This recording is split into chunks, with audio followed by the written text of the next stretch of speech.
جو اہل حدیث ہے، سلفی، وہابی اور اہل حدیث۔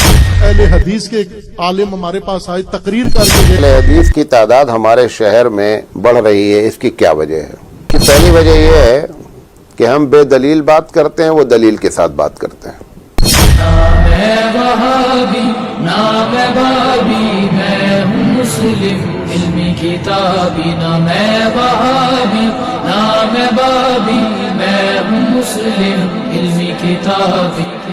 جو اہل حدیث ہے، جو آپ کا سلفی ہے، وہ اس میں یہ مزار وزار پیر مرید کسی میں بلیو نہیں کرتا۔ وہ کہتا ہے صرف آپ اور اللہ، آپ کے بیچ میں کوئی انٹرفیرنس نہیں، کچھ نہیں۔ وہ جیسا لکھا گیا ہے کتاب کے اندر، کوئی انٹرپریٹ نہیں کرے گا کتاب کو، جیسا کتاب کے اندر لکھا گیا اس کو لٹرل فالو کرتے ہیں۔ اس کو مطلب کتاب اس پر لکھا ہے کہ اس آدمی کے اوپر تھوکنا ہے تو آپ کو تھوکنا ہے۔ پروفیٹ، وہ ان کے جو سلافی ایک ورڈ یوز کرتے ہیں، تو سلاف السلاف، جو پروفیٹ محمد کے ساتھ کے جو لوگ تھے نا، صحابہ لوگ جو تھے، وہ لوگ جس طرح کا زندگی بسر کرتے تھے، جو کام وہ کرتے تھے، وہ لوگ سلفی، وہابی اور اہل حدیث۔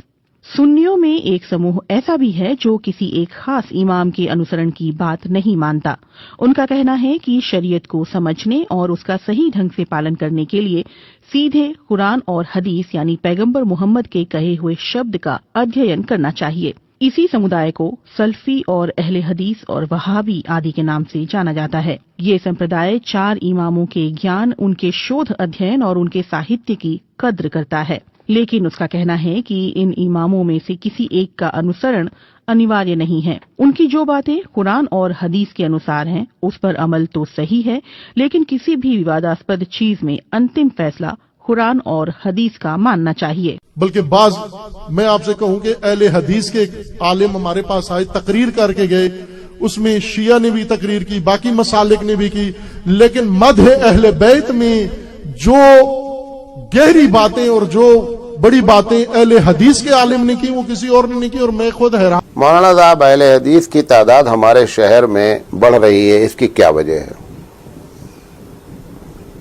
اس کی پہلی وجہ یہ ہے کہ ہم بے دلیل بات کرتے ہیں، وہ دلیل کے ساتھ بات کرتے ہیں۔ پہلی وجہ ہمارے ہاں مدارس میں ہم کو فقہ پڑھائی جاتی ہے اور حدیث سے دلیل نہیں دی جاتی ہے، یہ بنیادی وجہ ہے۔ سر، اہل حدیث جس طرح نبی الاسلام کو مانتے ہیں نا، اس طرح اور کوئی نہیں مانتا، کیونکہ آپ لوگوں نے تو لوگوں کے بنائے ہوئے امام بنائے ہوئے ہیں۔ اہل حدیث نے اس کو امام مانا ہوا ہے جس کو اللہ نے امام بنایا ہے۔ ما ضل صاحبکم وما غوی۔ اہل حدیث کی آپ کے بزرگوں سے کوئی دشمنی نہیں ہے، وہ جو کچھ کہتے ہیں نبی الاسلام کی محبت میں کہتے ہیں۔ آپ ذرا ان کے قریب ہوں، آپ کو پتہ چلے گا کہ اہل حدیث نے نبی الاسلام کو صحیح مانا ہے، باقی تو صرف نام کے ہی مان رہے ہیں۔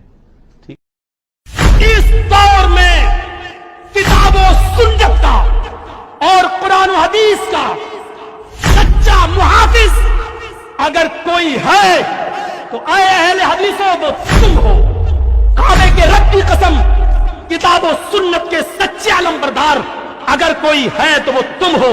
نبی اکرم کی دعوت کے سچے محافظ اگر کوئی ہو تو تم ہو۔ اللہ کی کتاب کو، شریعت محمد کو اپنی اصلی شکل میں اگر کسی نے باقی رکھا ہے تو اہل حدیثوں وہ تم ہو۔ سارے لوگوں نے آمیزش ملاوٹ شروع کر دی، کسی کے ہاں پیروں کی ملاوٹ، کسی کے ہاں فقیروں کی ملاوٹ، کسی کے ہاں اماموں کی ملاوٹ، کسی کے ہاں محدثوں کی ملاوٹ۔ اگر فقیروں، اماموں، محدثوں، پیروں اور ولیوں کی ملاوٹ سے رب کا دیا ہوا سچا اسلام، شریعت محمدی کا سچا پاسدار اور خالص اسلام اگر کسی کے پاس ہے تو اے اہل حدیثوں تمہارے پاس ہے، تم اس کی حفاظت کرو، تم اس کی رہبری کرو۔ انشاءاللہ قیامت کی صبح تک کوئی تمہارا کچھ نہیں بگاڑ سکتا۔ لا تزال طائفۃ من امتی علی الحق منصورین، ایک گروہ ہمیشہ حق پر رہے گا۔ لا یضرهم من خالفهم، کوئی بھی مخالف قیامت کی صبح تک ان کا کوئی کچھ نہیں کر سکتا۔ کہ میری امت کا ایک گروہ ہمیشہ حق کے اوپر رہے گا، ایک گروہ، لا تزال طائفۃ، ایک گروہ میری امت کا ہمیشہ حق کے اوپر رہے گا۔